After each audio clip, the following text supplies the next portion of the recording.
Welcome to the Wrestlecast. This is episode number 22 on October 13th, 2022. This is Rocky and Rodney.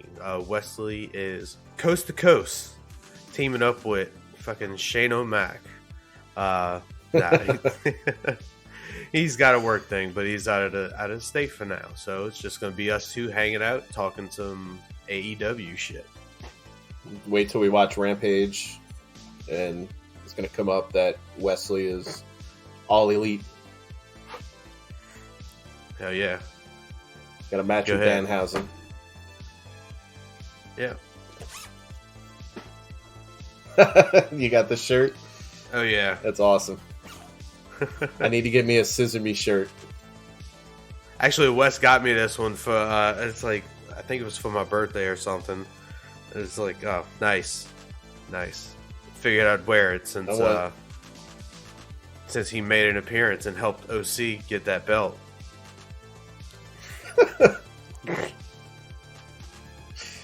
Oh man, I was like, who the hell could this be? He pulls the hat off, he pulls the mask off, and it's like dramatic, it's like, man. Are you kidding me? It's like Sting pulling off the mask, and it's Sting. Hey, it worked. One of these days, it's going to be Enzo again. But yeah, so we're going to talk about a little bit about the anniversary episode of Dynamite. Maybe talk about Rampage Battle of the Belts. I don't know. I didn't watch either show of that, but I did watch also this past episode of Dynamite. So we're probably going to discuss that quite a bit as well. Yeah. We got the October 12th and October 5th editions of Dynamite.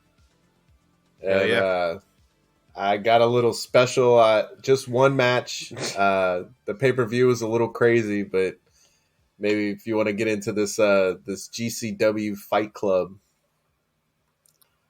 Yeah, I didn't watch it, but we can talk about it. The two night pay-per-view where their main event was with Moxley on the first night. Kind of weird. Kind of weird. You think Moxley would close the show out. And it happened this past weekend?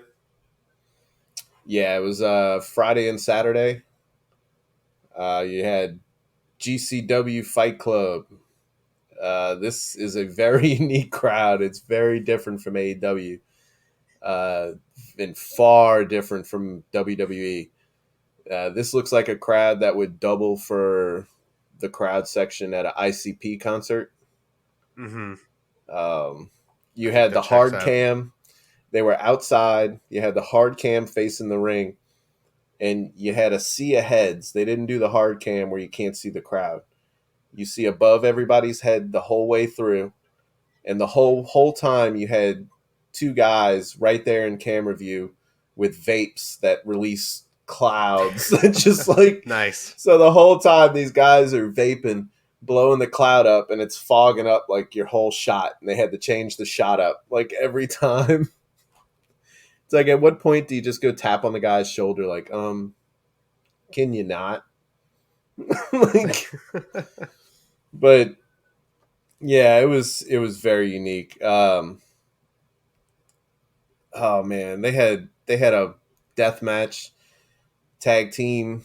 It was two guys that looked like they're on the construction site, like big, bald with the beard, very non-athletic, versus a guy and some chick.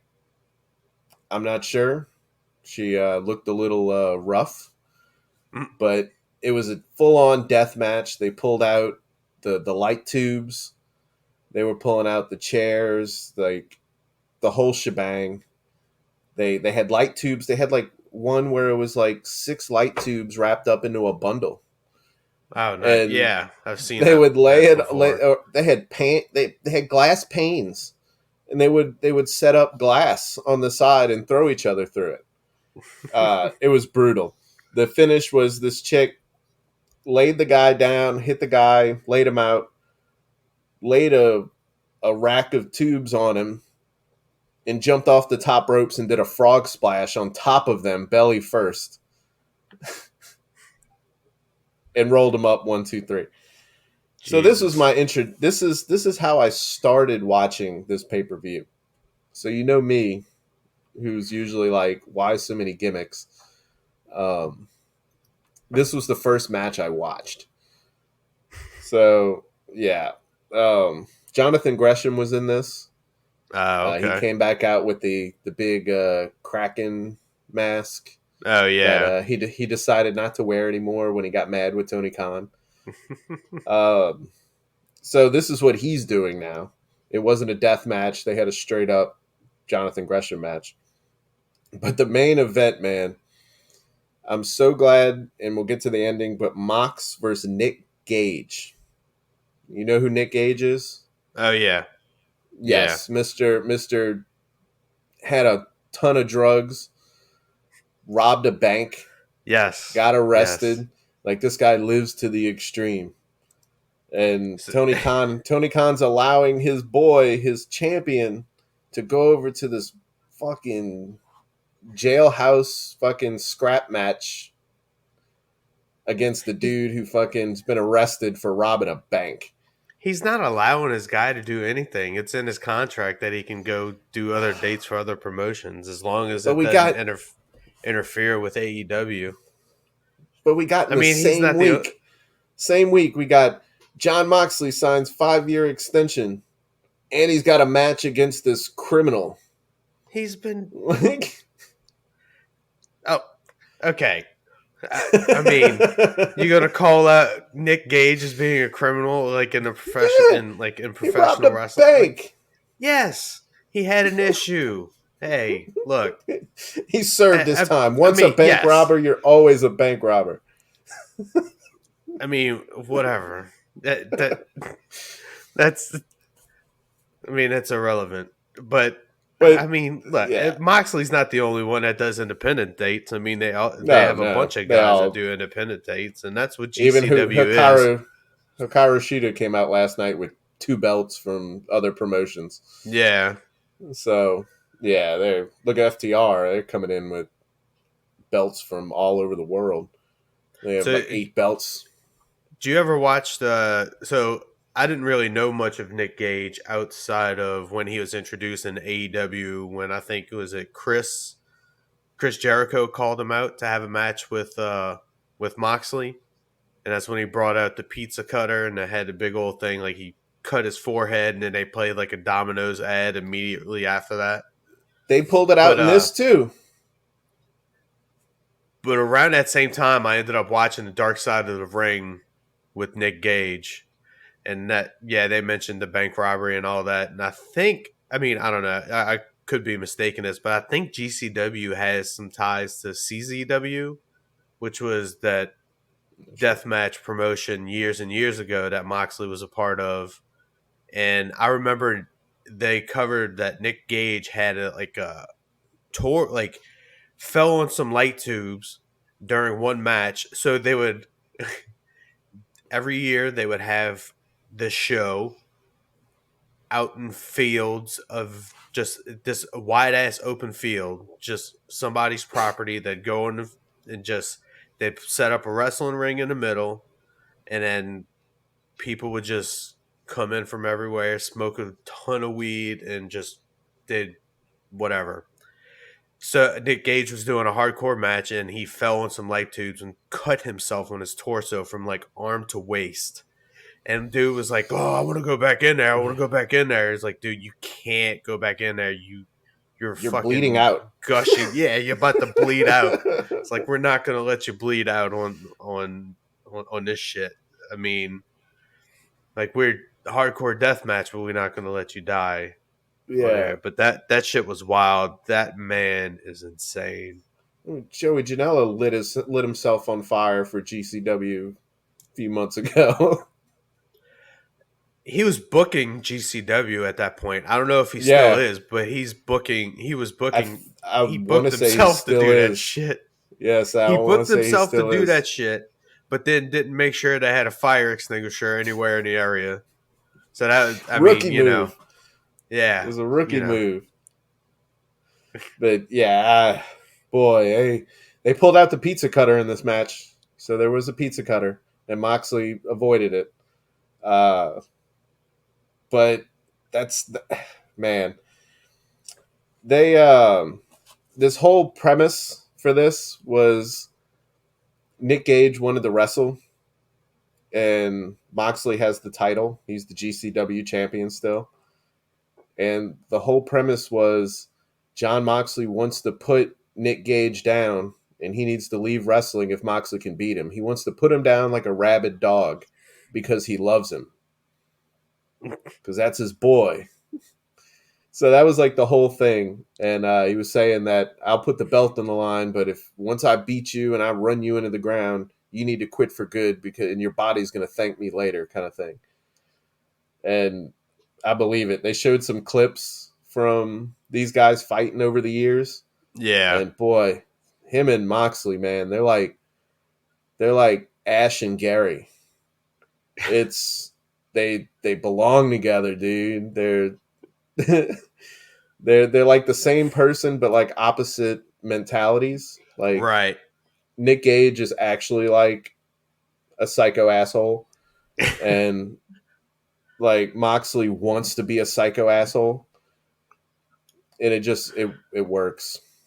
They were breaking the lights on each other. At one point, Moxley took the broken light and started rubbing Yeah. it on his head and making him bleed. His head was hamburger meat, dude. You could see all the red building up from like where he was scuffing him. He was already bleeding. Fucking insane. Uh, Nick Gage, this dude is a fucking hero to GCW, dude. Oh Everybody yeah. was, dude. Yes. Everybody was going crazy for this dude. Um, So the did you know that he commentators, faced David Arquette at one time? I've seen And, some Marquette matches. It might have and been against him. a legit death match, and he fucking cut Arquette like pretty Oh, bad in that bruh. match. And I don't know that read up on it, and I think they have some interviews on it too. It's people are like, holy shit, Arquette went fucking hard during that match, and it's like they went Gage went further than it was supposed to, than Yeah, they agreed upon. yeah. Is interesting. He seems pretty crazy, bro. The commentators so bad. The commentators were talking about Nick Gage as he was coming into the match. When you hear this guy's name, you'll hear things. You'll hear names like the People's Champion or the Champion of the People. That's good shit. Bruh, that's the same. That's the same thing. He didn't say anything else after that. That's it. He's like hear people call him the People's Champion or the Champion of the People. It's fucking so bad. It's like, give me Excalibur and Tony Schiavone now. Um, I want Taz right now. Let's talk about yam bags. Old But Pizza Cutter Jones over here. oh, with the pizza cutter, they should have had fucking Luigi. Um, but everybody starts chanting, "Fuck you, Moxley! Fuck you, Moxley!" So I might tune in to GCW some more if that's their mentality. I had to get that in there. Well, it's funny. It's like I'd never really heard of GCW except for like I think one of the first times, if not the first time that I heard about it, was when fucking Cardona went there, beat Nick Gage, I think, for the championship, and Yeah, just fucking took off after that, like on right. his Yeah, I like remember that. independent heel shit. I was like, oh man, that's hilarious. He had the That was crowd shortly so after. worked up. Shortly after he left WWE. Yeah, yeah, And I remember seeing that, like, oh look, all of a sudden, fucking, he's something. I was like, God damn! And now he's like the independent. He's like Chris Jericho now. He's kind of yeah, everywhere, and he his gimmick, he can just change it on a dime and make it enjoyable or fucking hate it, like legit hate it, not like go away hate. yeah. Uh, I mean, I don't know so what you're yeah. talking about. The man's sweet as hell. So I Woo woo woo. I don't know what you're talking about. I'm all about him. But the big thing with this match that threw me for a loop. I had no idea it was coming. I didn't see any story on it. I mean, it's only GCW, but I was talking about how Khan shouldn't be allowing his champion to go do this, where he's going to get hurt doing this nonsense. Here it is. He gives up his belt to Nick Gage. He didn't lose clean.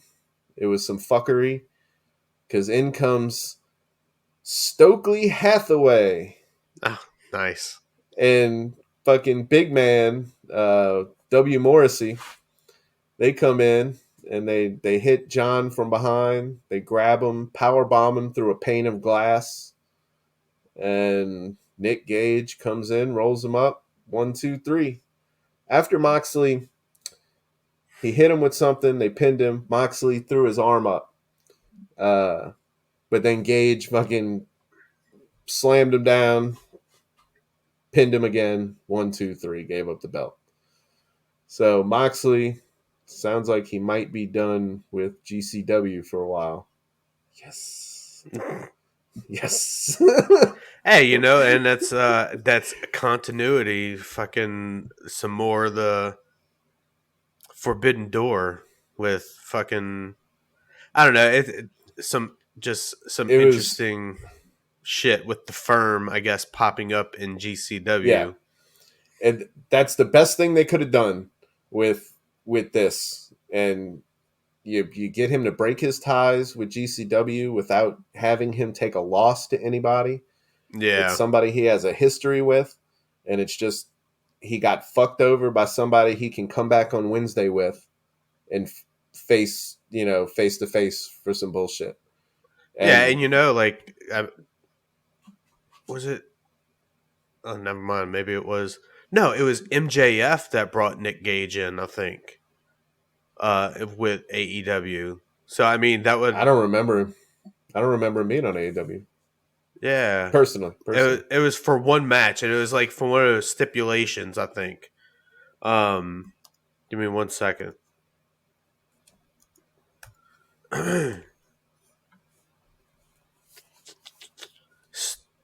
Oh my god, this computer sucks.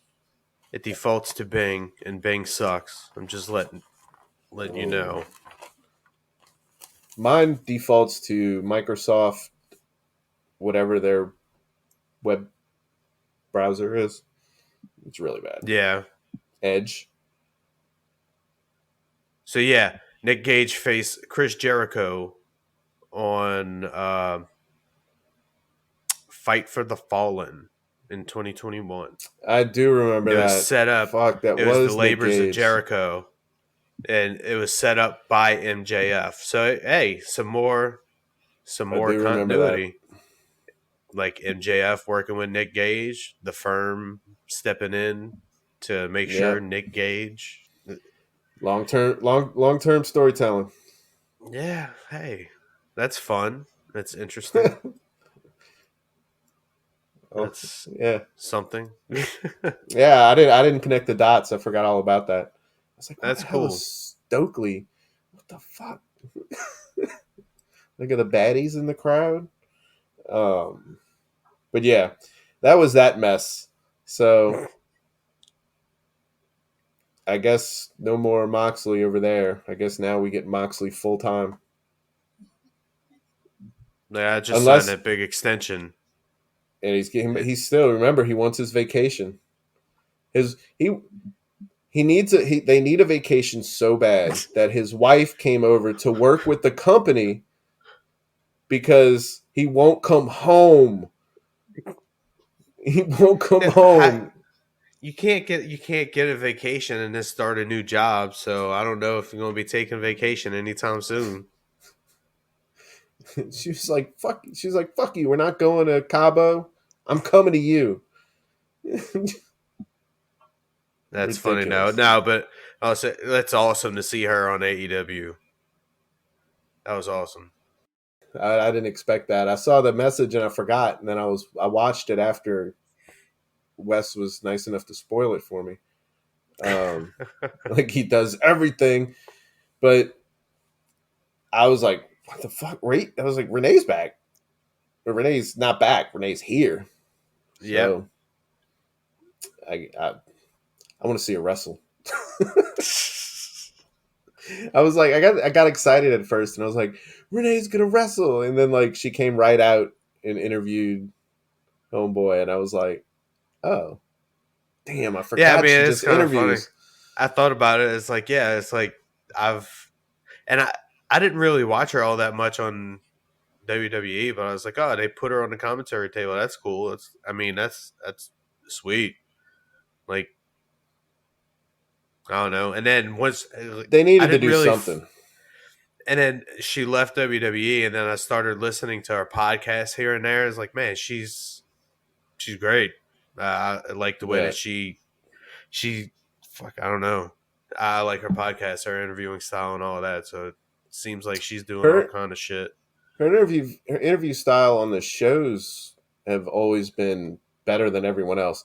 For a while, Yeah. WWE had you would sit there and you'd record whoever it is, and or sit there like interviewing whoever it is. You got the mic and you just stare at them, and then they'd walk off, and they would just have the interviewer just like watching them, like stare off, just like what, like, and it's just like 3 seconds of them just standing there looking off in the distance. She like keeps things going. She has Yeah. good filler, like mannerisms. Is that the word I'm looking for? Um, but it just it feels more natural with the interviews when Renee's doing it than And everybody else. she's got a And connection with the crowd herself. right, Like, she's got her own pop, you know. yeah, cool as So hell. and now she can bring in all these AEW people onto the podcast and relate it to the actual show and what she's doing. So I think I mean it was definitely a good addition. Yeah, glad to see her back. I Well, want to see I do want to see her throw a clothesline on Britt Baker or something at some point though. yeah, I don't think that's gonna happen, but Or Mox is having trouble with the JAS, and she needs to come in and lay it down on Anna J. yeah, that sounds very sports entertainery. Hey, sometimes you got to turn into a sports entertainer to take out a sports entertainer, dude. Sometimes you got to That stoop to their man, level. that man is a fighter, is a combat expert. There's nothing sports entertainment about that man. So Anyway, I this guess Dynamite on the 5th. yeah, anniversary episode, 3 years, third anniversary. And Boy, it's they weird. It's weird. I don't know, just knowing the full history of being a part, like watching it from the very beginning. It's very cool. but yeah, and that's one of the big things like with AEW is they're kind of at their nobody's really growing right now. WWE, AEW, it's kind of been, but it's good to see that like the same 800,000 whatever people that have been there from day one are still Yeah, there. Like today, like every Dynamite, pretty much every show they go to, you get the same results. You got the same show ups. You got the same like consistent. Like it's not dropping off. right. So, which what you had with so many companies for so long is you come in hot, drop off. WWE still the only thing watchable. So, so it's cool, like to have that. Yeah, I guess you'd call it like the cult of AEW almost. Like it's everybody who's AEW is in it because they want the company to survive. They want the company to do well. So it's kind of Yeah, like a AEW Galaxy, um, or as Toretto would say, it's family. So yeah, I mean, I remember watching it the very first episode. I was telling Sarah, I was like, oh, we got to watch this. We got to support them. And here we are. They're still going. There's some ups and downs. There's some bullshit drama going on, but I mean, they're still going, and they're still trying to bring people in to satisfy the fans. yeah. It's interesting, man, because like going back, like being able to watch it from the very beginning, 3 years later, I have all this history that I can just that I don't know refer back to, like we were just talking about just now with Chris Jericho and the labors of Jericho and MJF bringing in Nick Gage. That's like one of the things that I've always struggled with WWE is like there's so much that I missed out on that I just even if I had the time, I don't know that I would want to go back and watch all of it. You know what I'm saying? So it's just it's I know we joke around a lot about the elite and all of that stuff, but like man, like I've watched them or at least from AEW perspective from the very beginning. So it's like I have a lot of investment in AEW. It turns out, which I Yeah. mean I know I've always had, but I don't know. I feel like this past year, it's really been hitting me as far as like the history coming back and making things, I don't know, seemingly work, or at Yeah. least make things work better. Yeah, and having things come around like we just talked about the MJF thing with Nick Gage. Um, just we're 3 years in, and there's little things that I didn't even catch on. I've watched, and I didn't even Yeah, pick up on that. But they're keeping track of this stuff. They remember everything they've done, and they find ways to come back and bring it back in like little, give you that little bit of fan service later. That even if you don't yeah, realize it's happening, like they're taking care of those fans that want those little Easter eggs and shit. So whether or not you're paying attention to it or not, they're doing it because they want everybody to be happy and get that little fucking pop. So yeah. so yeah, I mean it's So I pretty don't. dope. It doesn't feel like the evil empire who just does shit and doesn't care about what anybody fucking wants. Yeah, and it's really like since then you've seen like Darby Allen. So I'd never seen a Darby Allen match ever before. I think Fighter Fest, the very first Fighter Fest that they had when he had that match against Cody, it was free, and I think it was before even television, like before Dynamite started. I remember watching that match and was like, "Holy shit!" It's like this dude doesn't give a damn about himself at all. He just did. I think in that match, he did the damn coffin drop on on the side apron of the ring. It's like holy Jesus, shit! And he took that whole thing, rolled off, and then continued on with the match. I was like, this dude is insane. And crazy then man. from that point on, I was like a fan of Darby Allen, and then seeing where he like his progress in AEW is like one of the first TNT champions, and then Jungle Boy is another one. Like Jungle Boy and Luchasaurus. Having seen like Luchasaurus from fucking Big Brother years ago, and then to find out that he was like this this gimmick that he's got, that I was like, oh my god, it's amazing. But then seeing them progress and grow, Britt Baker progress and grow, I don't know, and fucking like the acclaimed. The acclaim started out like they were not tag partners before AEW. Tony Khan put them together and then put them out on Dark, and then they are straight homegrown from from AEW Dark all the way to Dynamite now as tag team champions. They're hot. They are Dude, so hot. I think they got to be the hottest thing in the company.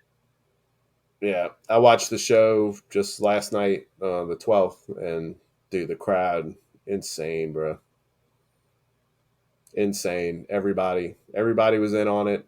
They're funny, they're entertaining. Like it just works. Yeah, like I don't know, I don't know. At first, like I didn't really think much of that whole segment that they had for National Scissoring Day in DC on the 5th for the anniversary episode. That was that was something else. But they ended up, dude. Ended up. getting it over, and fucking the crowd was with him the entire time.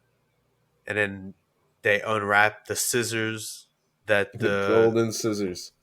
the golden scissors, and then yeah, that whole segment was hilarious. It was Right. some good shit, and yeah, I mean them as one of the top acts. Like I remember first hearing his raps, and I was like, man, this dude's kind of lame. But then Yeah. fucking years This is later, this is corny. yeah, years later, I mean, a few weeks ago, we were sitting here like, oh my god, I can't believe what's he gonna say? What's he gonna say after Yeah. this happened? What that's that's some awesome shit. It feels good to have some investment rewarded when you invest your time and watch some of these guys. Yeah. Yeah, that they're not just going there and then fading off into oblivion. Like there's actually some stars being created inside the Right. company. Who it makes me think who is that Lars Sullivan? Oh Was that Jesus. dude?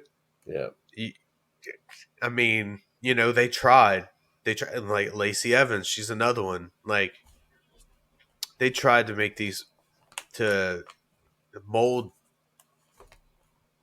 I mean, countless times they try to mold these people in WWE to be stars, and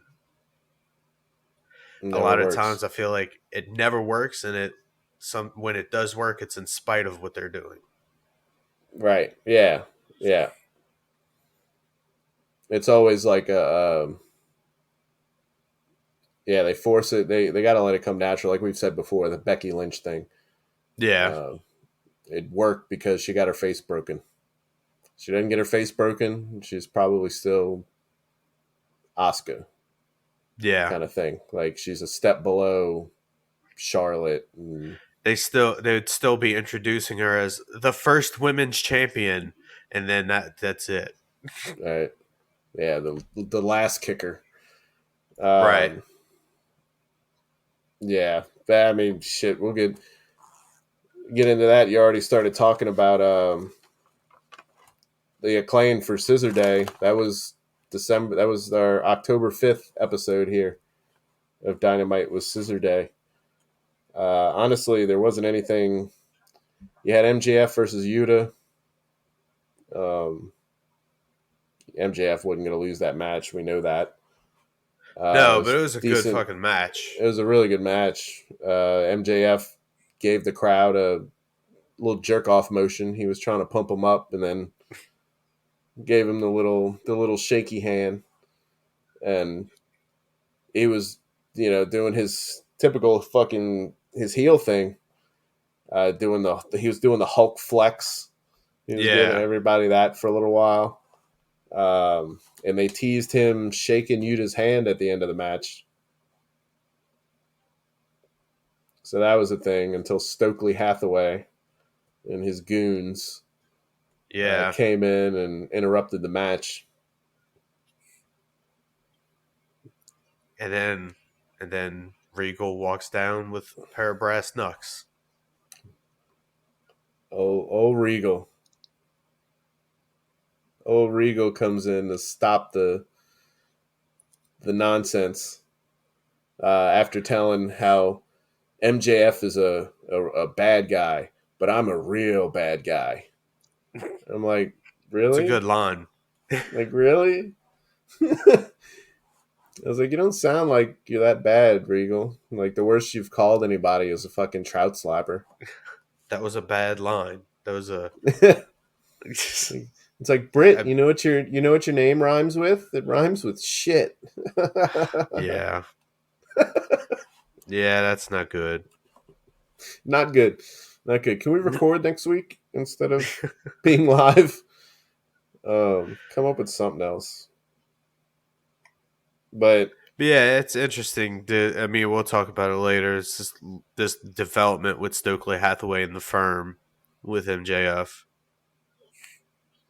It's I don't know. That seems to be progressing in a way that there's a few things that I don't that I'm not quite sure about. But well, I guess we'll get there when we talk about this week's episode of Dynamite.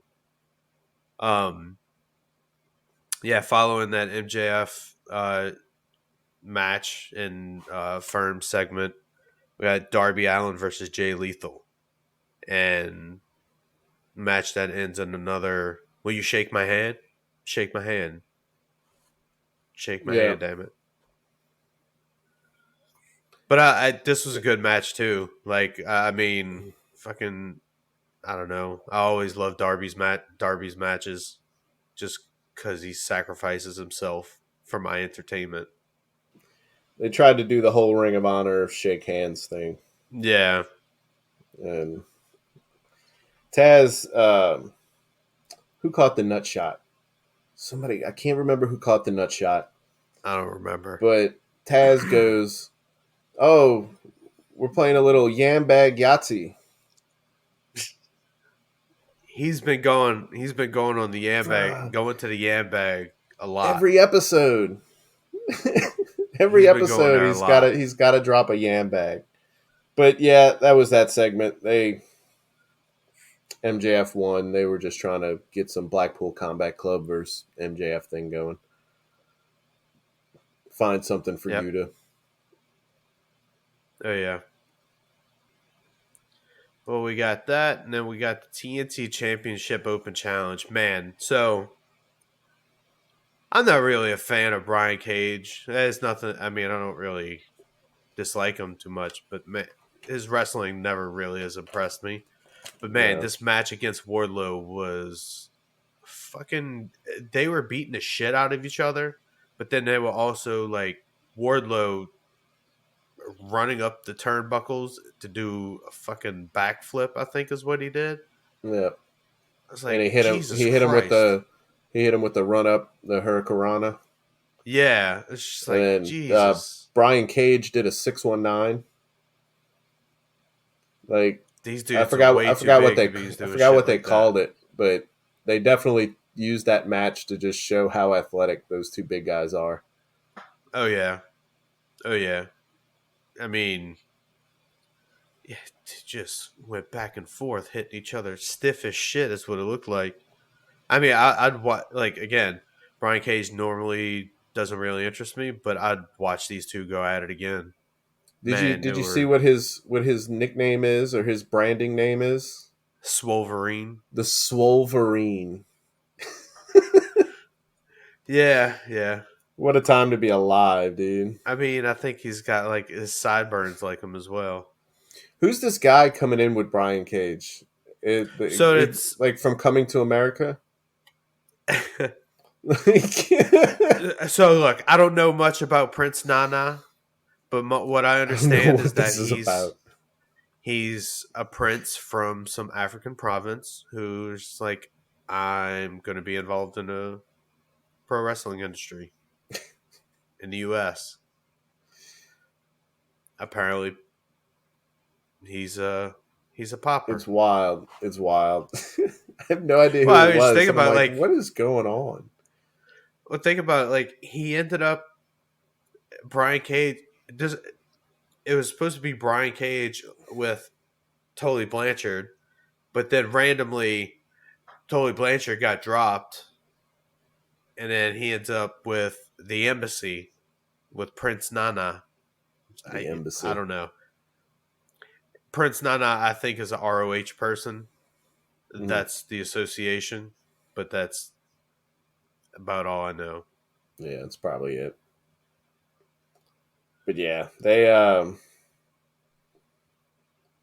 we get another matchup, another 3 versus 3. Uh, Athena, Willow, Tony versus Deeb, Hater, and forget who. Was it Britt? Penelope Ford. Penelope Ford. I was Yeah. like, wait, it wasn't Britt. Um, but yeah, Penelope Ford is now part of that group now. Is it just And I was like surprised.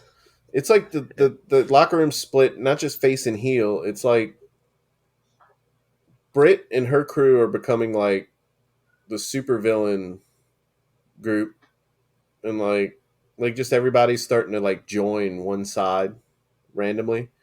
Yeah, the match was good. The booking, the booking since Soraya, whatever her name is, Soraya, since she arrived, has been really bad. Bad. It's been pretty bad. This match was good. Like this match was pretty good, and I like the fact that Willow Nightingale got the pin. But yeah, the booking has been really bad. I mean, yeah, these all these ladies they put on good matches. I have no issue with them. But like you No, said, it's just why are we doing this? What are we doing? Um, it's just it feels like WWE when they had all their good women healthy, and all you would get is a 3 versus 3 or a 4 versus 4 or 5 versus 5 yeah, like weeks at a time on SmackDown, and it's like, yeah, what are we doing? Like, none of this makes sense. We're just throwing these chicks together like every week, and that's what it seems like they're doing with these right now. It's yeah. And they I guess ultimately this is probably going to build a match between Saraya and Baker. I guess, but man, eventually, this has not been good. especially for someone like Athena, who they had her, she was high, Yeah, and now nothing. Like they ruined that whole angle with Jade, and now she's just doing nothing. So not being booked, not being booked well at all. no, But after that, celebrating National Scissoring Day, the AEW World Champions, the acclaimed Platinum Max Caster and Anthony Bowens with Billy Gunn. They had the podium in the middle of the ring, and they were giving their campaign speeches, basically they promoting scissoring. I need that shirt. I need that big pink shirt. They said AEW stands for acclaimed every Wednesday. Nice. I don't know if that's a shot at them knowing that everybody noticed that Swerve and Keith Lee never defended the belts on a Wednesday. It was always on a Friday. Yeah, good call. I mean, we've talked about that, and I didn't even catch that. Or I didn't or even think it's about that. or it's them just they needed 3 words that went with AEW. And it had somewhat of a ring. You know, it's not as catchy as Raw as Jericho or Yeah. something like that. You know, but I don't know. Every Wednesday is a claim day now. So a couple of Puss. things about this segment I liked is that they got everybody in the arena to scissor the person next to them. That was good. Yes, A little like they community were in scissoring. mass. Good community scissoring. And Please look then left, look right. Swerve coming out with a rock, and then because Rock beats Scissors, and then fucking Mark Sterling running out with paper. Paper beats Rock, bro, and then walks to the ring. It's like, yeah, that was some good shit. Fucking Anthony Bowen comes out. He starts explaining to everybody. Uh, I know we all have our differences. We all have our political differences, our religious differences, but in the end, everyone loves the acclaimed. Like he's like explaining it like it's like this is just a matter of fact. Yeah. Um, they called they dubbed Bowen the Sultan of Scissor. I like it. Yeah, totally. um, tells everybody to go scissor at school. Scissor at school. Scissor your family. Like scissor everybody. Oh my god. I mean, Daddy really, ass. like having grown up a Catholic, it made me think of Catholic congregation. Please be Right. to you, Yeah. And then shaking the hands, and shaking hands back and forth. Yeah. it's like That's no, exactly what that was. He even came yeah. out and So he's like, as we gather today for National Scissor Day, like he was full on doing that like a priest. Yeah. But Daddy Ass comes out and calls for everybody to tell everybody like about the shirt and everything. And he said thanks to and we also got presents for my boys here, and this is all thanks to you guys, the millions, and everybody, the millions. Like, so he got the rocks chant going, or whatever, I guess whatever you want to call it by now, and gives him the big old golden scissors, dude.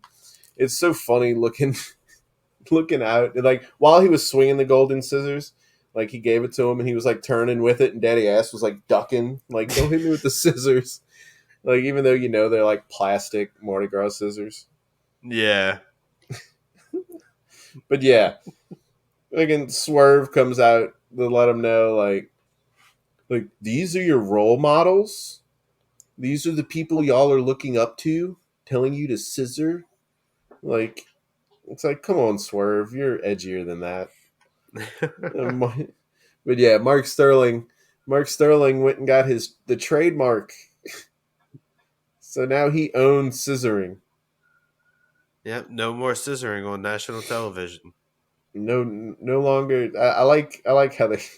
It's so stupid, but I like how they found a way to like give it a break, like a short Yeah. break. Like we're gonna take scissoring away from everybody for a few days, a few weeks, and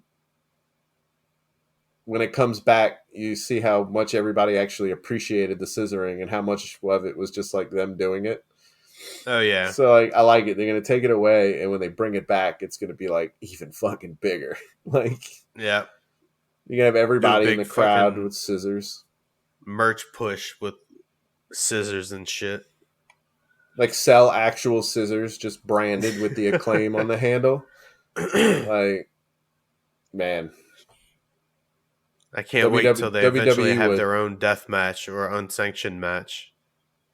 just scissors, Bring actual scissors in. just scissors. Wow. Um, but yeah, Mark Sterling still gets beat up, As he because should. as he should. And and what words I never want to hear ever again. Scissor me, daddy niece. Oh yeah, that was. Oh, now that you say it, that sound. Yes, yes. That no, I don't want to hear that ever again. mm, Moving on. yep. Uh, a brief backstage segment with Madison Rain and Madison Rain, Sky Blue, Tana, Anna Jay, and Tay Mello. Meh. That I mean,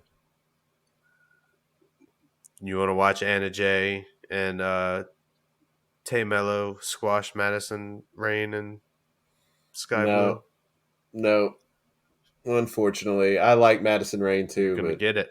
man, the promo that I like was the one right after that, with the Dark Order.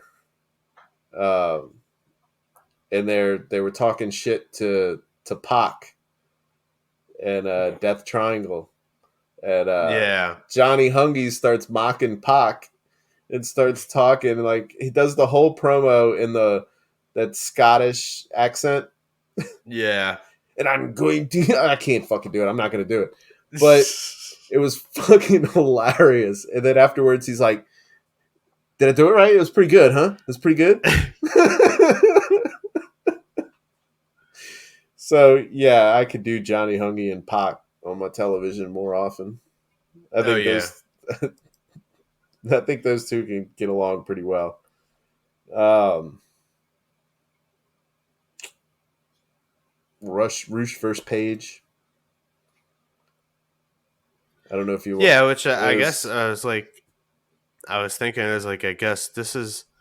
I was trying to think, I guess, like what is the setup for this match or whatever. I guess it's just a match based on rankings or for rankings to move up in the rankings or whatever. So it's just a regular ass match. I don't It's remember when was the last time we had one of those. it's so the cowboy can show that he can defeat a bull. Nice. That's the only connection I made in the whole Symbolism. match. It's the only thing. Symbolism. Yeah, he was a cowboy that beat the bull rush, Roosh. Um, but the only thing to come out of this was Page got the shit kicked out of him. Roosh hit him with a super kick, like beginning of the match, and fucking you just saw his whole head, like you saw the slow mo, and like I was like, God damn, this is gonna be a rough one. Page was even down on the ground for a second, just like shaking it off. Uh, but yeah, this is just to get a match where Mox comes out at the end, faces Page. And so, also, was this the episode of Dynamite that Andrade was sent home? Afterwards, you mean? Or like in the back? Yeah, it wasn't a segment. Yeah, because of But the yeah, backstage fight. him and Sammy got into a fight. Yeah. Okay. All Okay. because Andrade said in an interview, he was asked a question, and he answered that Sammy works stiff. Wasn't that what it was? That he just said that out of all the people that he's worked with at the company, he had Mm. a bad experience wrestling with Sammy Guevara. He said like Is that Sammy, what that's about? that's all it was, and Sammy took to Twitter and just fucking rolled off on him. Like, Again, nobody looks good here. yeah, Because then Andrade's like, well, I'll see you Wednesday. And, well, he yeah. sure as hell saw him And Wednesday. and apparently Andrade and somebody else, I forgot who, they've said that Andrade he confronted Sammy before. He said it to his face, like Yeah. all this, and then Sammy goes straight to Twitter, just like, so yeah. And then Andrade's like, well, I'm gonna say it to you again when I see you on Wednesday, like face to face. And now I want to see a real fight between Andrade and Sammy Guevara, because I never liked Andrade much, but boy, he would wipe the floor with Sammy. Yeah, I mean, he got big. Like, when he debuted in AEW, I was like, holy And shit, he he never grew a bought bigger ton. clothes. He never got bigger clothes. The suits, they're so tight on him, dude. He's bulging out. He's thick. Yeah, he's a very thick man. Mm. And somehow he's still, like, he doesn't seem as agile as he was, like, in WWE. No, But he still does some of the agile stuff, and it's like, Jesus Christ, for man that size, and he's like fucking Trunks thick when he went too far on the strength side during the yeah. Stealth Saga. That's He what it looks he like. he went that way with it. Like, oh boy, Yeah, interesting. he's not as fun to watch as he used to be. No, definitely not. And I don't know. It's weird. Like, of all the people that could be booked and should be booked, this motherfucker somehow has a segment every week. Every week. Like, every damn week. And it's some bullshit with Matt Hardy. Like, what the like, Matt Hardy and whatever. Private Party. When you could give us a God. few more minutes of like some of your top women. Yeah. I mean, fuck out of here. Anyway, I Yeah. like Roosh So though. I like Roosh. His matches are yeah, in fucking. ring, yeah, he's pretty good. I don't care for anything he does outside of the ring.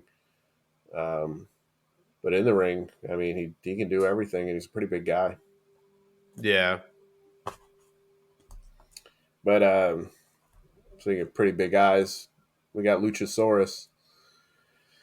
Poor Fuego del Sol. This Yeah, I dude, mean, he was just gonna get killed from the very beginning. he's there just to get tossed around. Hey, Like, he got that contract though. He's getting He got that paid to. contract. He's getting paid to just be like their little crash dummy. Like he's got a mask on, so nobody gives a shit who he actually is. Like Like he's it's just what Marco Stunt wanted to be. that's all Marco needed to do was put a mask on. Fuego del Sol, Mobile's favorite luchador.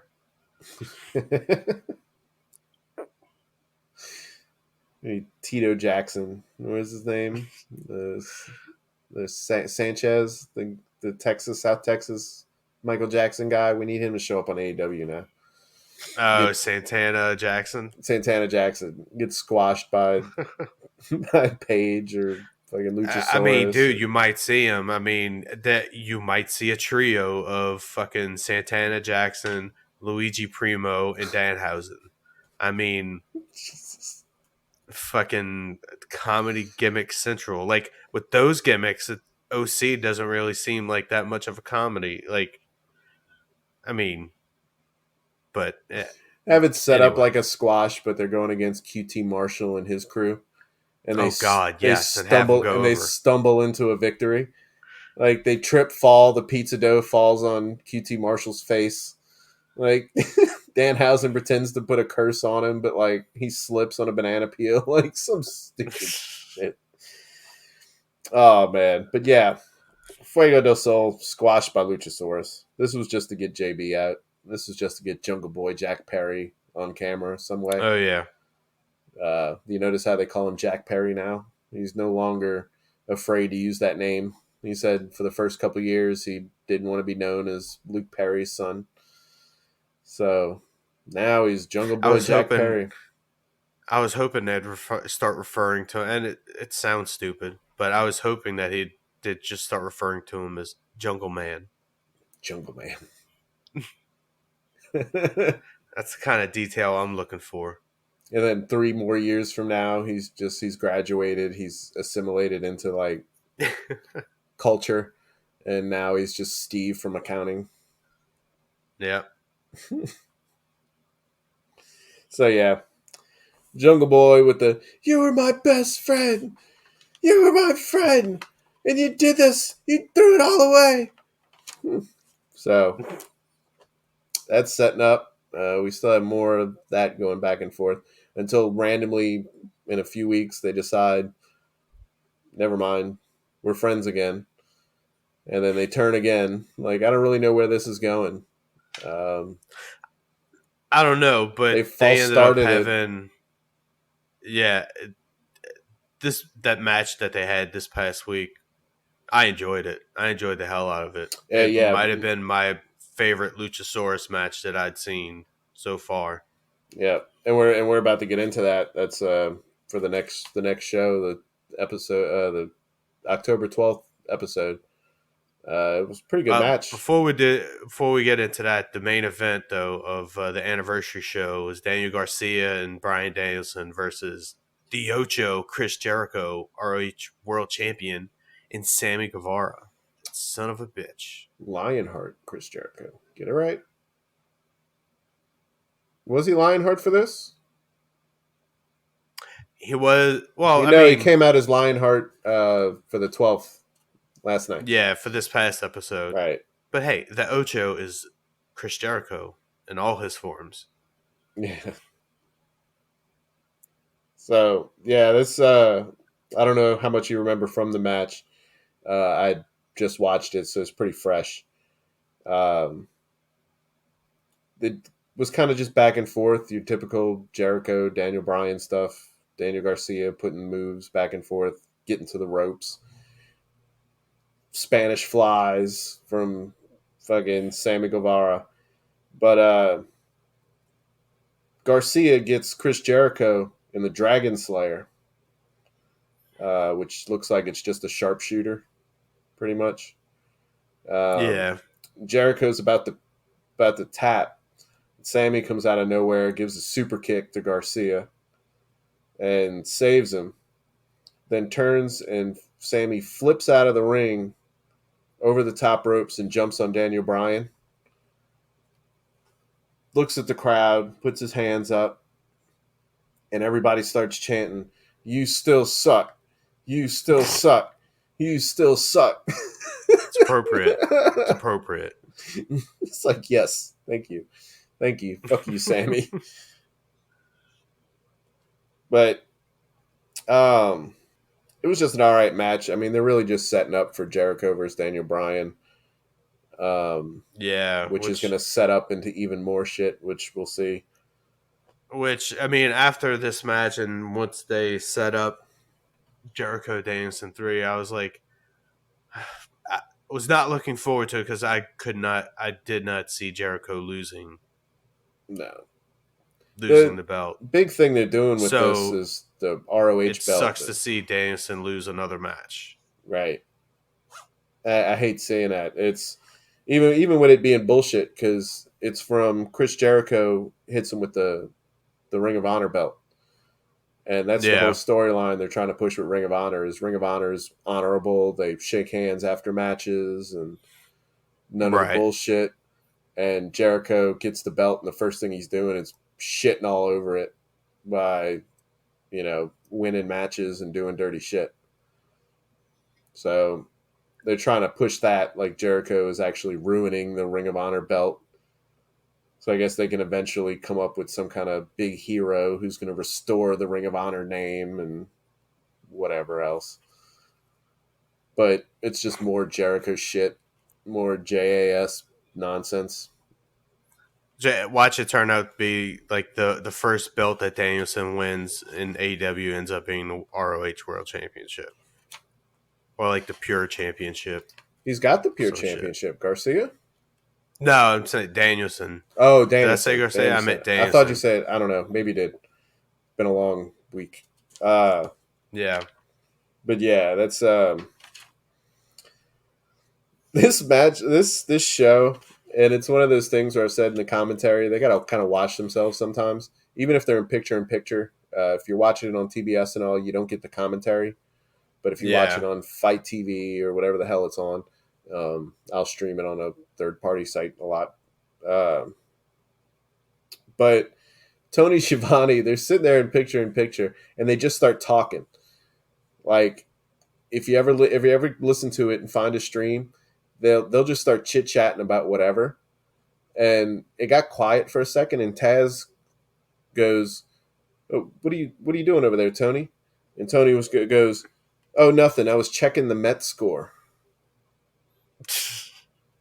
On this is recorded. This is on TV. They got a match going on in picture, and Tony's like, "Oh, sorry, I was looking at my phone checking the Mets score." God damn it, Tony! they had mentioned the Mets. I guess I missed that, but I think they had mentioned the Mets in this episode this week. It was brought up again. So it was probably Taz fucking asking him like, "You checking the Mets score again, Tony?" Fucking ass. After Taz gets thrown off, I forget. At some point during the show, he gets thrown off saying, talking about Shivani walking to the commentary desk, but he keeps referring to him as Tony Khan.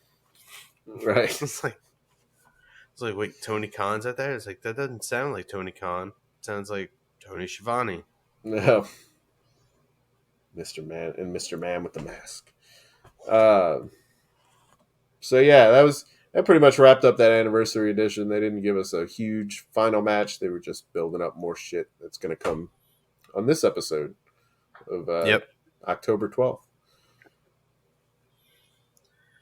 Yeah, so we got, I mean, it opens up immediately with them announcing Renee Paquette and her joining the broadcast team. Again, she gets a big pop when she walks out.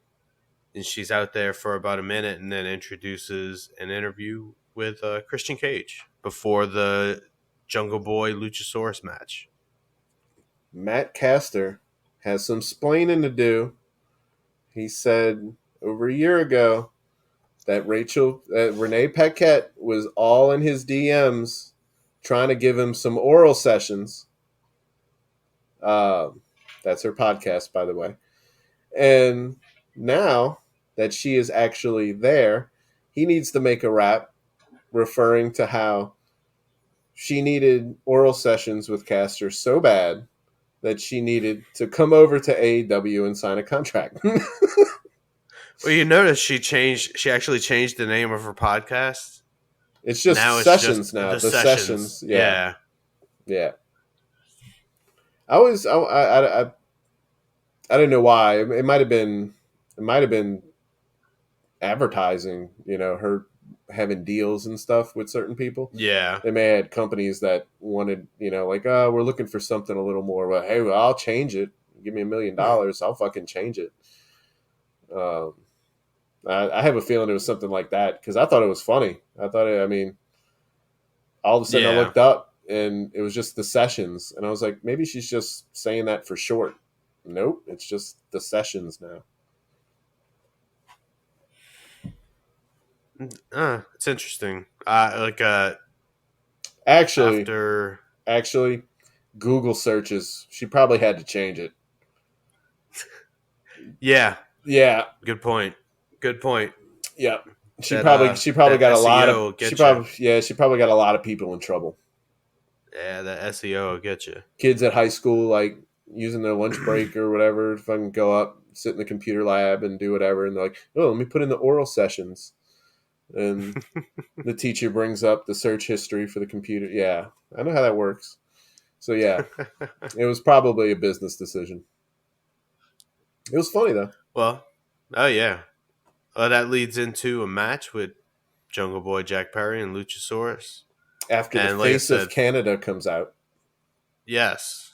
Christian Cage, the face of Canada. Christian Cage. Yep. Worked everyone. He worked everyone. But yeah, like I said earlier, this was probably my favorite match with Luchasaurus in it. I mean, And Jungle Boy for they were me. both whipping ass. Yeah, they were both whipping ass in this one. Because they didn't do any of the shit that they normally do when they're on the same team together. Like, Yeah, there was none of the hand holding, walking the ropes and everything. It was a straight match. We got big man versus little man. Little man was throwing himself at big man. You can't have a yeah. Luchasaurus match without a table. No, For some no, reason, and he you have went a through it. 7-foot dinosaur, but he can't get through a match without there being a table. Well, look, how else are you going to weaken him? He is a dinosaur, by the way. But he's usually putting them So, through the table. well, that's why it's imperative that Jungle Like Boy get him through the table. like Ray So he Phoenix. had the advantage. Hey, either Ray way, it Phoenix still didn't is. work. You telling me Ray Phoenix is such a strong, powerful guy that the 7-foot dinosaur needed a table just to make sure he took him out? Dude, when Luchasaurus chokeslammed Ray Phoenix off that apron, he fucking broke his arm. His arm, well, no, actually, he didn't break it, but his arm bent in a 90-degree angle and it the opposite direction. It doesn't do that. So Yeah, it wasn't even the table that fucked him up. It was the floor. yeah, Because I remember watching that over and over again. It's like, oh my God, it looks so painful. Somehow he didn't break a goddamn thing. But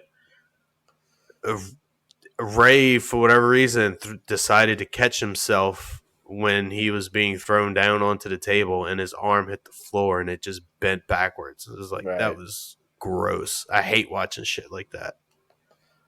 We're gonna Jungle Boy. He does a suicide dive on Luchasaurus at one point. Flies out the middle rope right into a fucking choke, like a choke slam. Yes. He just right to the throat, and he just like had him picked up. Like, And that, dude, that fucking poison Rana that Jungle Boy hit on Luchasaurus, that was nasty. I was yeah. like, he had to hit his head. Oh, he He did. had to land on his head. Luchasaurus was standing straight up too. His head was straight up. Yeah, it was like, there's no way he didn't fucking hit his head on that Right. one. That was nasty looking. Yeah. Oh man. Yeah, we had Luchasaurus Crazy. ended up through the table. The Jungle Boy was maybe going to go through, and they teased it for a little while, and Jungle Boy flips over the top of him, rolls off his back, and grabs him off the ring apron, slams him through the table, all in one I don't motion. know if that injury that Luchasaurus was selling was a work or a shoot, but it certainly seemed like a shoot. I was like, he seems like he legit injured himself from Yeah, that table fall. yeah, it But looked like the fall was a little rough. yeah, I And it mean, looked like like he he hit was his doing head. shit. He hit his head right where the ramp starts to go up. So it's kind Yeah, of he didn't have quite the same drop, and it looked like he may have hit his head there too. and I don't know. Again, the setup was a little bit labored, but it wasn't too bad. I did like that spot when he went into the table. Yeah, it was all right. Jack Jungle Boy just jumping over him and then power bombing him into the table. Yeah, That was especially with them pretty awesome. teasing for a few months now, or not really teasing, but showing Luchasaurus puts everybody through a fucking table. Yeah. Um, so the whole time you're waiting for him to put Jungle Boy through the table, Hey, but if it's good for W. Morrissey, it's good for Luchasaurus. yeah. What's the difference between the two? Dinosaur. W. Morrissey was wholly unprofessional about it. So there's Yeah, that.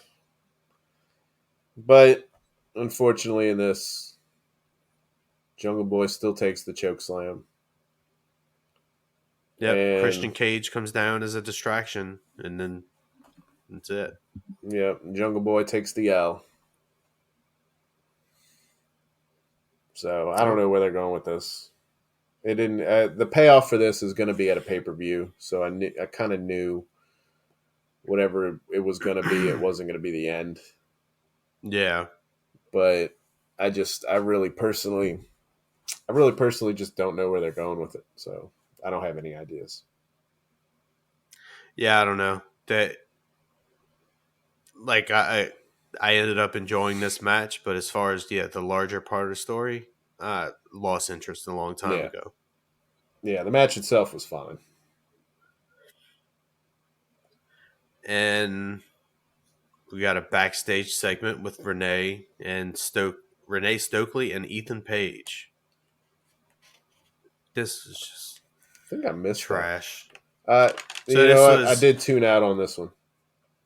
okay. Well, good. I mean, pretty much it's Stokely and Ethan Page challenging Private Party, saying, "I'm gonna whatever. If we win, y'all contract is Yeah, whatever. Stokely told him If that he we bought win, their we take you. We take you on. You take your contract onto the firm, and if we win, we also take Matt Hardy's contract into the firm.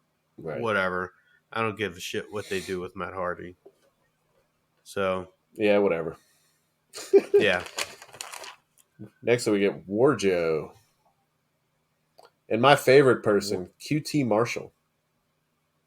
We get a QT Marshall sighting. definitely not a fan of Nick Camarado's new look. I preferred the dude that looked like Booger from the Revenge of the Nerds. I preferred his look when he looked like that. Right. Not Booger. Who's the big guy? I don't know. The big jock dude. Yeah, That's who he looked like. I liked him more as like the caveman Yeah. looking dude. I don't know. But this This was is what it is. But this so we've got a reunion at the end of this. We've got a reunion with all of the Pinnacle minus Pinnacle. MJF. Well, and then, Sean Spears comes out. Okay, I yeah. guess. I guess he's a babyface now. He They didn't made come out as the chairman. they they brought FTR out, okay, just to get him on the show. They bring Yeah. him out, get all the hype going because there's Wardlow, there's Samoa Joe, there's FTR. Like right there, you have like 60% of the locker room's favorite people. Like as far as your biggest pops of like people Right. right now that everybody loves, and they needed all of that just to be able to introduce Sean Spears back. Just so it could sound like everybody actually gives a fuck. they had all these guys out there to get the crowd going. And then Yeah. and then you look in the crowd and there's like every 10, 12 people, there's some people going 10, 10, 10. It's bruh. I was like, really? I was like, all that for Sean Spears? So like I was like, oh, okay. Hey, he's back. But then I was like, he's not coming out with the chair. He's not coming out. And I get maybe it's because he's Canadian He's from there. He's and from Toronto. yeah. So I guess that's why he came out maybe as babyface. I was like, it's not the chairman. He's not coming because his entrance was sick as hell. Whenever he would do his entrance as the chairman, like, but then it just is like I don't know, just a vanilla baby face. They just like completely forgot that the last thing he was doing was trying to kill CM Punk for MJF. A Wardlow. Or Wardlow. Yeah, I mean, It's just he completely faced forgot. Wardlow right before Wardlow's match with MJF. Just not like Was that the though? camera panned out. The camera panned out, and they were like going to break or something like that, and like you could see in the ring that Wardlow and Sean Spears were looking at each other and like, oh, are kind of acting in a way referencing their history against one another. But then they like put their arms around each other and everything's all cool. Like, man, So they're gonna do this whole what are they? thing like, oh, we just had Stockholm syndrome. We were both just tools used by MJF, and now we're buddies. Yeah, but then MJF, despite still being heel, is still continuously flirting with babyface shit, Yeah. especially in a promo that comes later. So like the Pinnacle's getting together as baby faces. I don't know. I don't know what this means. It's I don't know. And then There's a lot going on. I don't know right MJF, now. yeah, and then MJF teasing a possible split between him and the firm, which Already. did, yeah, it's really weird what's going on. I think they kind of did the Pinnacle dirty in the beginning when they first came out because they just seemed to lose and then just stop being a thing and not really even referenced anymore until the shit that led to MJF and Wardlow feuding. I don't know. This was a mess. Yeah, I don't know what's going on. They just wanted to get all of FTR's belts on the screen. That's what I'm convinced of. It's like, oh, we They even got to bring dropped them him. out. Dax dropped the mic on the way down the ramp, and to pick up the mic, he ended up dropping like all the belts. Like, you drop like one of your groceries and you got to pick it up, but you're Yeah. trying to carry all the bags. It's like, bro, leave them in the bag. Like, Been like, just hey, wear them he's just all. like us. He's just like me. Yeah. I was like, God damn, he's coming out with so many belts, he can't even carry them. And then he was like trying to he ended up just like grouping them up in his arms and like walking in the ring. But yeah, whole thing was they were out there to get a big rig on Aaron Solo. Woo! Close the segment. Yeah. I wanted it to be on QT, but it's all right.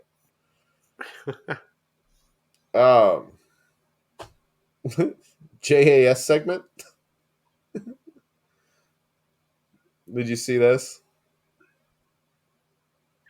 Which segment is this? The JAS segment with Menard. Yeah, he's staring at him. Garcia. Oh, yeah. Garcia. Let me tell you, I'm gonna serve up some humble pie.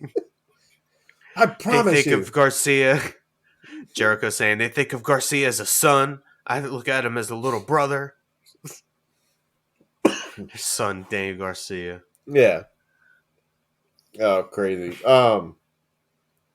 But they interviewed Tony Schiavone was interviewing Chris Jericho, I believe it was.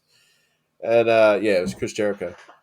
And Jericho was like, do I need to remind you that sports entertainment always beats pro wrestling? And as he's interviewing, then Tony takes the mic back with his little sharp ass and goes, systematic cheating. And hands it back, and Jericho just like looks back at him. Whatever, Tony. Just Good shit. like smart ass Tony. Like when Tony finally started to rebel against Britt Baker a little bit and like talk back to her. It's like his little sharp. He started rocking that mullet and said, "I don't give a fuck anymore." Yeah, that earring. Watch out, Tony. Watch out for Tony, guys. Oh man. Wow.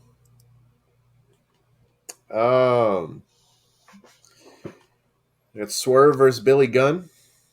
Yeah, this was a match. It was a match. You really limit what Swerve can do when you put him in the ring with Billy fucking Gunn. Yeah, like Swerve can do so much, Billy not so much anymore. Very clash of styles here. I think Billy Gunn took a stiff drop kick to the dick about halfway through this match. Because he rolled out the ring. He told the ref and was like, I need a minute. Rolled onside the ring and was like, You're talking when Swerve jumps off the ring and jumps onto to Billy Gunn, and you heard the camera cut.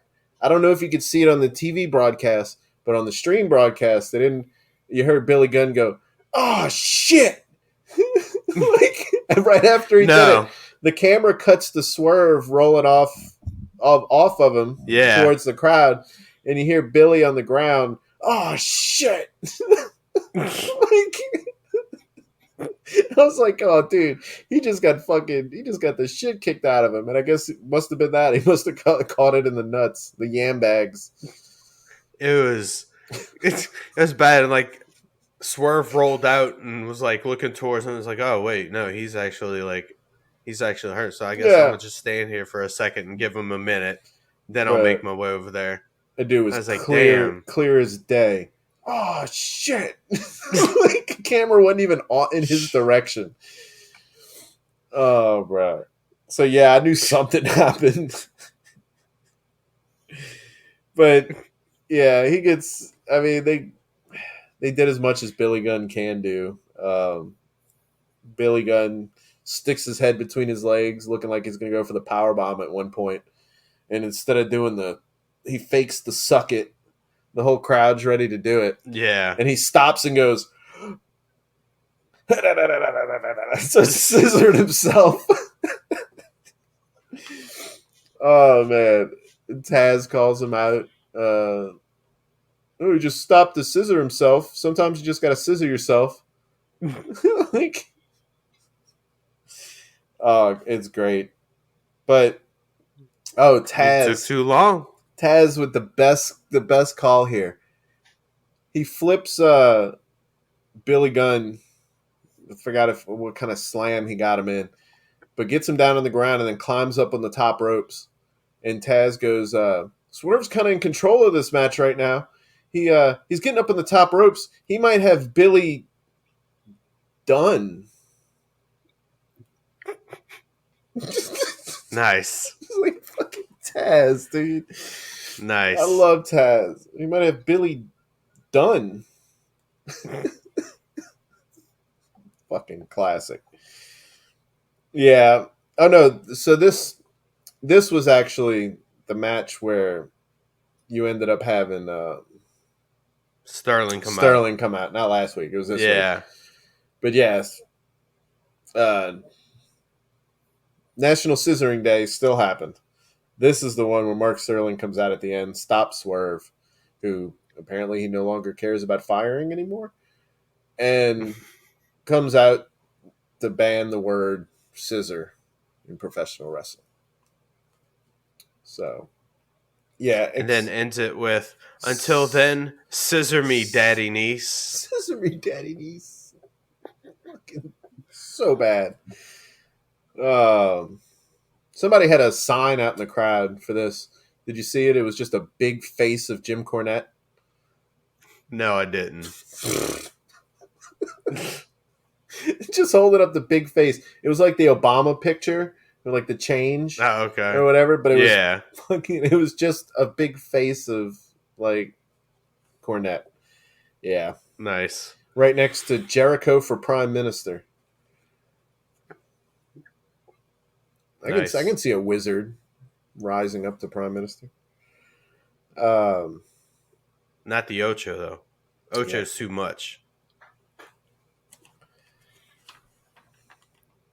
So, yeah, after that, we had a segment with MJF being interviewed by Alex Marvez.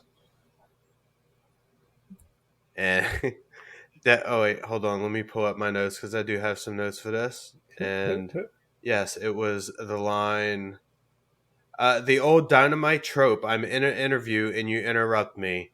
Oh, the locker room, I know, loves that. So I love that he called that out because, God, they do that a fucking ton. He's like, the locker room loves that, but Daddy doesn't love that. And then when he tells Stokely, take your Carlton Banks wardrobe wearing ass out of my shot. That was another good one. I really enjoyed that. Started talking to him like he was a baby. Daddy doesn't like that. So why doesn't baby go outside? Or, like he started he started goo goo gaga on him.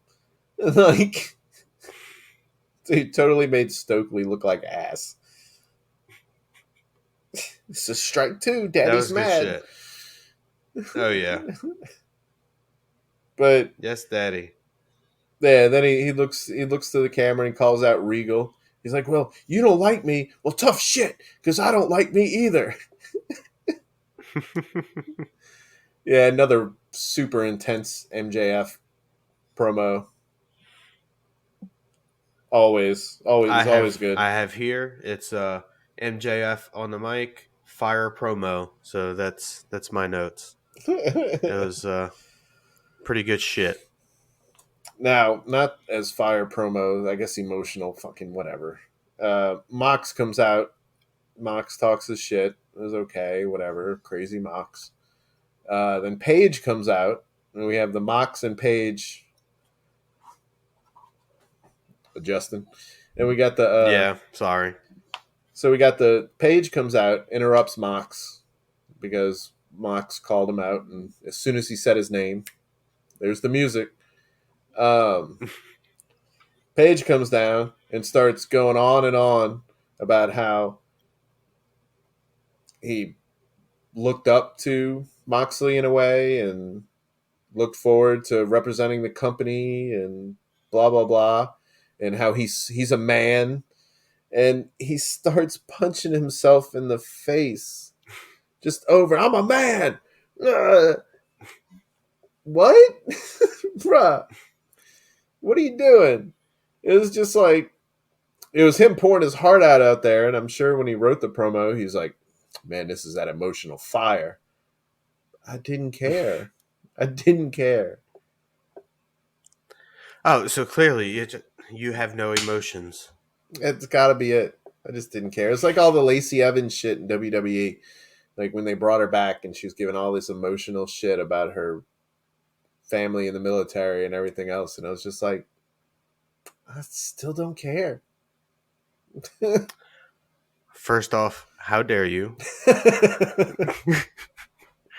This is Adam Page we're talking about. We're not talking about Lacey Evans. Jesus Christ. Look, I'm still sour over that. I thought it was championship fine. Run.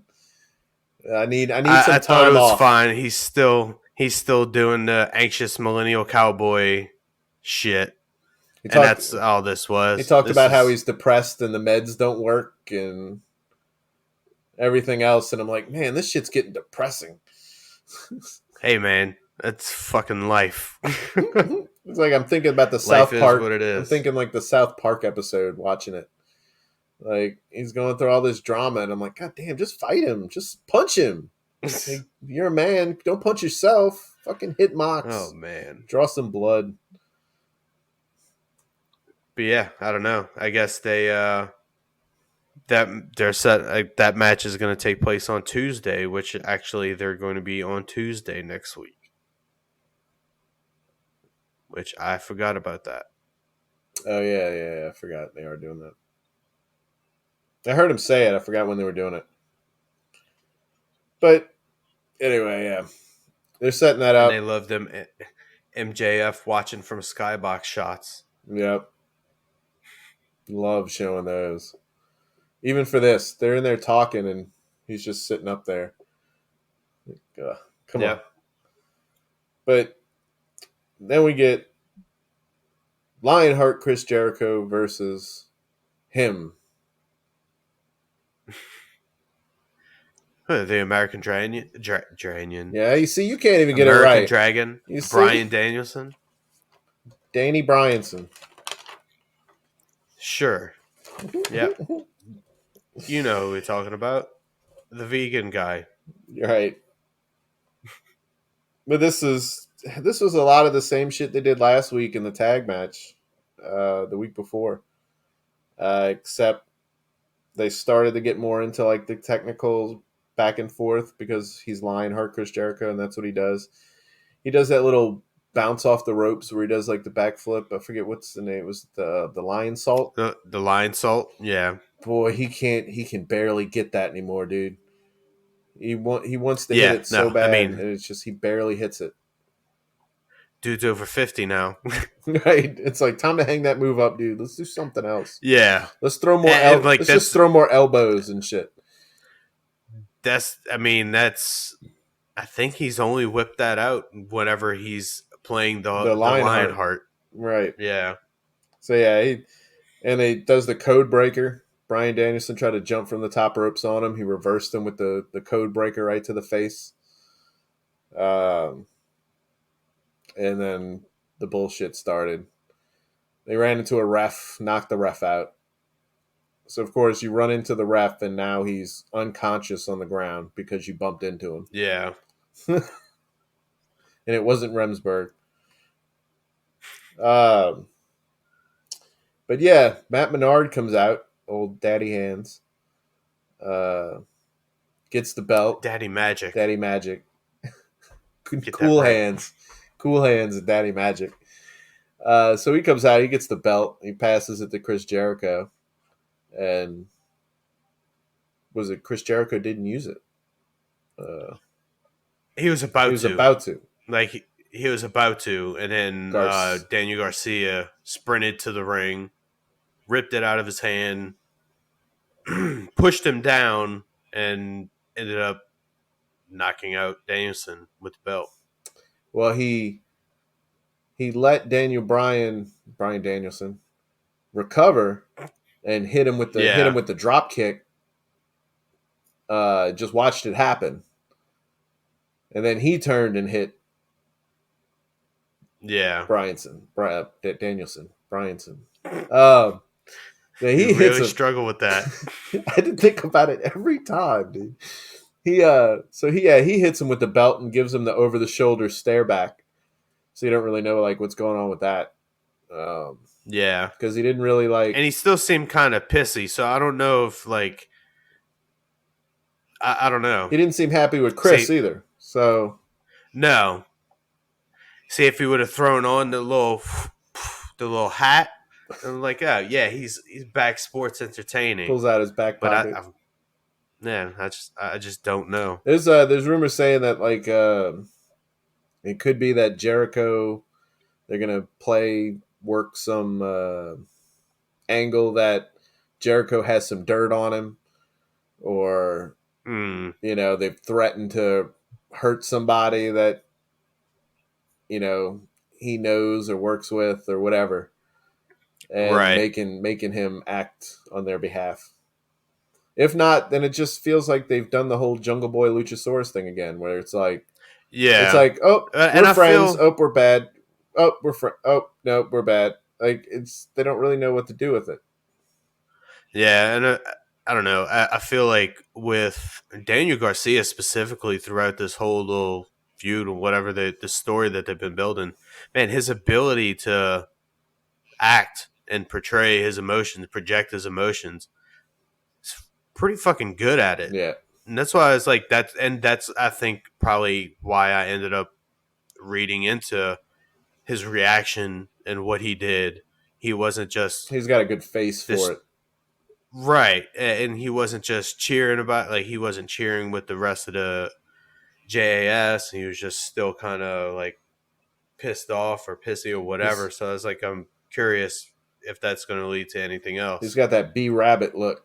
Like I guess you just so. know he's throwing down some bars in his head right now. Like he's in the zone. He's he does do a good job with that though. The little stare downs and like his little like eye rolls and mannerisms and Yeah. so even during interviews he's always done that pretty well. Um, but yeah, Oh yeah. Apparently, the TBS championship was stolen. I was about to ask about that. What is going on with this? Well, neither one of us watched Rampage or Battle of the Belts, so that's That obviously a that must be detail what's we going we on. missed. Nyla Rose apparently stole the TBS belt from Jade Cargill. Um, and she laid down a horrible promo. She at one point Shafir said something about having the belt and having a match for it or something, and said something about we don't need a match, we have the belt. And she looked at her and said something about it's a icky. We're gonna remix that, and I'm like, oh god. The I'm fuck. like, oh god, stop it. Um, she says that she has the belt. Renee does not refer to her as the championship champion. Refers to Jade Cargill as the champion. And Nyla corrects her and lets her know, like, no, I am the champion. You see the belt. And Renee was saying how it's not official. And she's like, excuse me, but possession is 9/10 of the law. And I'm Jesus. like, oh God, shut up. And so she's watched a cop procedural television show at some point in and her life. and now it gets worse. Anna JAS shows up and challenges her for the belt that is not legitimately hers. What is going on? We not only have interim belts now, but now we have people just taking the belts and like, I'm going to be the champion this week, and I'm going to give out open challenges for the champion. Like, just selling. Hey, look, you got Soraya setting up lumberjack matches and shit like that too. So You're gonna have Kurt Angle coming uh, out doing them soon. again, terrible booking. And when was the last time Anna JAS has choked somebody out? We need it. It's been a few weeks. Hasn't been the same since the The, last time she choked a stagehand. the fuck are you doing, TK? But Oh, we get another. yeah, We get another women's 2v2 here, with all the same yeah, women thrown together again. Hayter and Britt versus Sheeta and Tony with the collar. yeah. It was again, it was a good match. I do have so Sheeta's got that her new signature move, I guess, her new finisher, unsheath the katana. She went to go whip this out and she did it, and then the, she kicked Britt Baker so softly. I was like, that looked like absolute shit. But then it led to a great sequence between Hayter doing her backbreaker, like catching Sheeta. Hayter does her backbreaker, who then was bulldogged by Tony Storm, who is then hit by a swinging netbreaker by Baker. That was a great fucking sequence of Yeah, there's a moves, lot going on. but that soft ass looking kick that Sheeta did, she doesn't do it often, but she can do that where shit just doesn't look like it's good. Yeah, it's like she doesn't follow through But with it. then, Sometimes you got to be a little stiffer with those moves. But then Hayter, on the other end, my other note, fucking Hayter clotheslined Tony Storm, I think. Looked stiff as shit. Like she just thrusted her entire shoulder into her and just knocked her head off. Yeah, she probably got hit with that flying butt slam from Tony Storm a few weeks ago and getting her lick back. How many people is Tony concussed at this point? Dude, I don't know, but they gotta fucking put Hayter book. They need a. She needs a championship run. Hater? Yeah, Yeah, at least the TBS one. and despite being cleared by AEW to wrestle, no Soraya on this show. Nope. I was hoping to see it. I thought that was. I thought that was a bit weird. Yep. But on to the main event. Yeah, they just all they had. All the other. Okay, yeah, I did. Real quick, Butcher and Blade promo. Oh yeah. They start yelling at the camera because we kick ass. Fight us, fart us, fight us. Like they're just like yelling, fight us, and Bunny comes out and like bites the screen, and it's like, okay,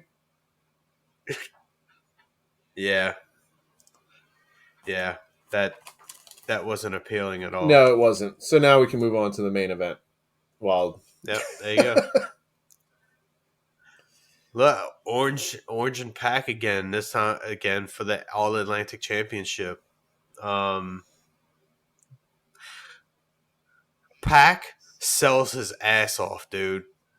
Holy shit, does he sell his ass off? So he in the match, I guess somewhere in the middle, he got hit by Orange Cassidy with a DDT.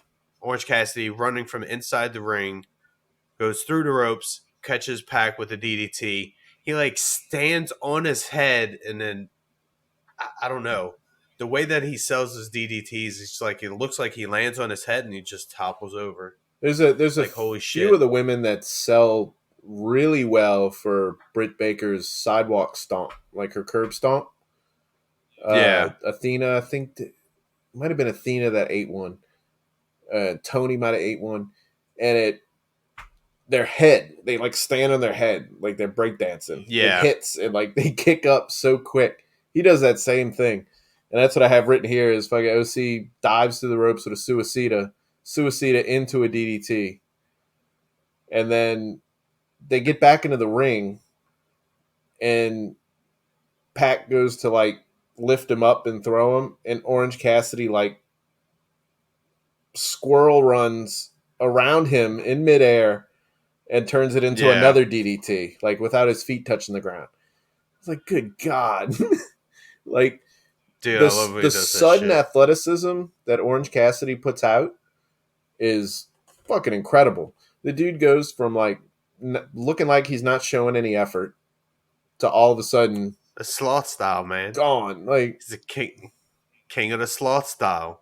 It's crazy. As much as I don't like him, the dude is, I can tell if he didn't have the gimmick, that dude would be an athletic freak. Like, some of the shit he's doing, he's like Darby, but like just a different gimmick. Especially like towards the end of the match, I felt like he was fucking like Goku powering up. It's like fucking muscles bulging and shit. And hear me out. This is how Orange Cassidy needs to be booked from now on. He needs to, when he gets his ass kicked and he's laid out and doesn't have any more energy or anything like that, the best friends need to run out with a glass of orange juice, have him sip some orange juice like he's Popeye, and all of a sudden, dude, he shoots up to 100%, bro. It's like getting a sensu bean. Yeah, nice. Like, they need to start doing that. I'm sitting there watching him laid out on the ramp where Pac drags Orange Cassidy all the way up the ramp, dead. His body was limp, and dragged him all the way up the ramp and just flopped him down and then hit him with a tombstone at the top of the ramp. Why they they just wanted to show that Orange Cassidy knows how to make his body go completely limp and look dead. Like, they just wanted to show that off. Like, they practiced and they were like, "Oh God, dude, how does your body go so limp?" They're like, "Oh, I have an idea. Let's drag you up the ramp," because they didn't need that spot at all. But they run up and do it, and then Orange Cassidy rolls down the ramp and climbs into the ring before the 10 count.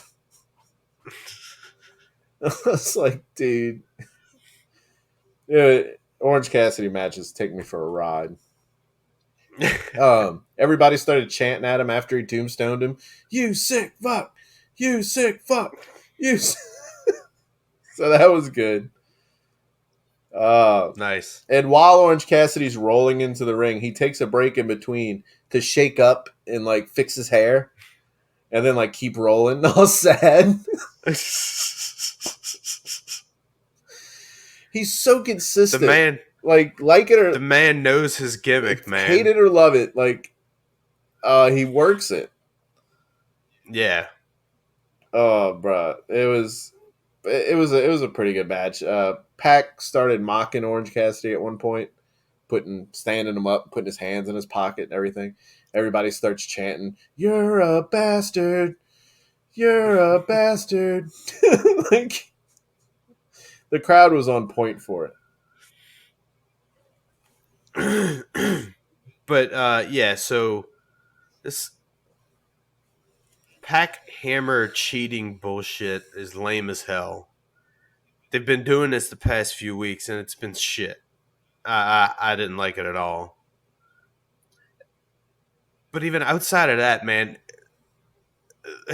remember when they were cleaning up the referee, they were cleaning up the calls by the referees, apparently for that one match for fucking Kingston versus Guevara. They cleaned up that one match and reversed that one thing, and then ever since then, everybody's been cheating like fucking gangbusters. God, man, so stupid. Yeah, I don't get what's going on there. But Pac goes for the hammer at the ring announcer's desk. He pulls up and somebody stops him. But who is it? Who's the masked man? Dude's got the bandana. Nice. He's got the thing around his mouth. He got the hoodie. Like, he's all like, he rips it off, and it's fucking Danhausen. And a fucking dramatic curse. He got him. And then still gets knocked out. What's going on? Yeah. He got knocked out, but, he distracted him long enough for OC to get back up, and then Orange punched the shit out of Pac. And then went in his first AEW championship. After he got the hammer and teased the hammer. Yeah. Landed a second orange punch. And got the win. I was surprised. Orange to see punches. It. Yeah. I was like, oh, man. Pac's ear was bleeding at one point with this. I don't know what the fuck happened. But dude had like fucking blood pouring out his ear. I'm like, it's a weird place to blade yourself. Like, either he got a concussion or I don't know. Yeah, I don't know. But there was a lot of blood. We need a face full of blood on Orange Cassidy one match. It's gonna be like Orange Cassidy, just fucking barbed wire match, like all casual. There you go. Oh my god, that's gotta be rough to act all casual and cool and all while like falling on a bed of tacks. Like, they're never gonna be able to do that with him. But I feel like they will at some. They're gonna try it at some point. It's gonna be like a. Oh yeah. It's gonna be him and Pac 3 years from now at All Out. It's gonna be the biggest match of the year. Long-term storytelling. Match of the decade. Like, yep, there you go. Our Stone Cold and Rock. For like the TNT title or some shit. Yeah. And a glass of orange juice. Nice. But I mean, that's pretty much it as far as AEW goes. Yeah, we're still just waiting on fucking Punk and the Elite. nonsense to settle. We don't know what's going on there. It's been radio silence. Yeah, I know. There's probably some lawsuits or some shit. Yeah, you never know what happens. When you're a guy like Punk you. and you got to defend yourself, Yeah. When you're a punk, you're a punk. So. Anyway. Well, you got anything else? Well, that's it. I wanted to see Saraya this week, but I guess we're going to have to wait till next week to see Saraya. Yeah, I was surprised by that. I really was. Yeah, they checked their promo before the show, and they were like, we're not doing this again. We're going to have to script one for your ass. Butcher Blade. And we don't script them for nobody. Butcher and Blade, come out here and scream, fight us at the camera. That was really her promo. That was her time. But they just... Yeah. Yeah. Nice. Well, that's it for this week's episode of the Wrestlecast. If you want to drop us a line or a question, email us at laughingmangamecast@gmail.com and put Wrestlecast in the subject. Hit us up on Twitter at laughingmannet. Thank you for listening and see you next time. See you.